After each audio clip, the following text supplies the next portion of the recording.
Hello friend, मित्रांनो, railway टेक्निशियनबद्दल एक मुलांचे प्रश्न येतात की सर रेल्वे टेक्निशियनची आन्सर की आलेली आहे पण त्याचा रिझल्ट कधी लागेल. ठीक आहे. आणि दुसरा प्रश्न म्हणजे मेरिट किती लागेल. ठीक आहे. तर मी ते दोन्ही गोष्टी या व्हिडिओमध्ये क्लिअर करतो. पहिलं म्हणजे रेल्वे टेक्निशियन ग्रेड 3चं बोलतोय. ग्रेड 1 ग्रेड 3 दोन्ही पण. ग्रेड 3चं रिझल्ट हा लवकर लागणार नाही आत्ताच, कारण ALPचा रिझल्ट अजून बाकी आहे.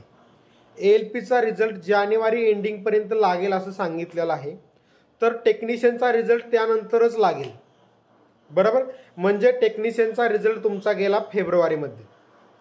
त्यामुळे हा विचार पहिल्यांदा काढून टाका की 5, 8, 10 दिवसामध्ये रिझल्ट लागेल. अजिबात नाही. ALP CBT 1चा रिझल्ट लागल्यानंतरच तुमचा रिझल्ट लागेल. त्यामुळे तुमचा रिझल्ट फेब्रुवारी महिन्यामध्ये लागेल. म्हणजे इथून पुढं 1-1.5 महिना वेळ लागू शकतो तुमच्या रिझल्टसाठी. ठीक आहे. दुसरी गोष्ट म्हणजे कट ऑफ किती लागेल टेक्निशियन ग्रेड 3चा. तर टेक्निशियन ग्रेड 3चा कट ऑफ कुणीही सांगू शकत नाही. का सांगू शकत नाही याचा मागचं रिझन मी सांगतो. पहिली गोष्ट म्हणजे ALP सारखं फिक्स तुमच्या ऑलसाठी एकच जागा फिक्स नाहीत. बरोबर. तुमच्या जागा आहेत ट्रेडनुसार. फिटरला वेगळ्या जागा, इलेक्ट्रिशियनला वेगळ्या जागा. बरोबर. मग जर जागा वेगवेगळी आहेत तर त्याचं मेरिट पण वेगवेगळं लागणार. मग आता ते मेरिट कसं लागणार.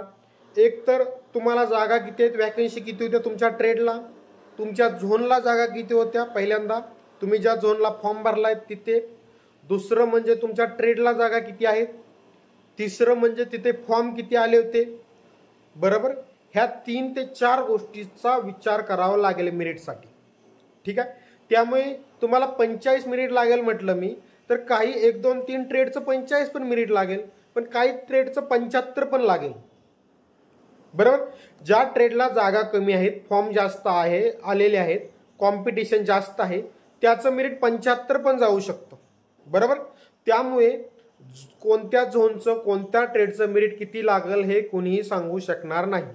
हां, तुम्हाला अंदाज जर लावायचा असेल तर तुमच्या ट्रेडला जागा किती आहेत, फॉर्म किती आलेत, किंवा तुमच्या ट्रेडचं पाठीमागचं मेरिट 2018ला ज्या जागा निघाल्या होत्या ते 2019मध्ये रिझल्ट लागला होता, त्याचं मेरिट किती लागलं होतं ट्रेडचं ते बघा. ठीक आहे. आणि त्यावेळी जागा किती होत्या आणि आत्ता जागा किती आहेत बघा. म्हणजे जर आत्ताच्या आणि त्यावेळीच्या जागा तुमच्या ट्रेडच्या जर सेम असतील तर मेरिट त्या मेरिटपेक्षा 4-5 मार्काच्या डिफरन्सनेच लागेल. त्याच्यापेक्षा जास्त लागणार नाही. पण त्यावेळी जर 300 जागा असतील तुमच्या ट्रेडला समजा आणि मेरिट लागला असेल 40. ठीक आहे. आणि आत्ता जागा आहेत 100. 300 पहिल्या आणि आता 100 आहेत आणि फॉर्म तेवढं झालेत समजा, तर मेरिट नक्कीच तुमचं 50+ जाणार, 55 जाणार. मागच्या वेळी 65 लागला असेल आणि जागा कमी असतील तर 70 पण जाईल. बरोबर.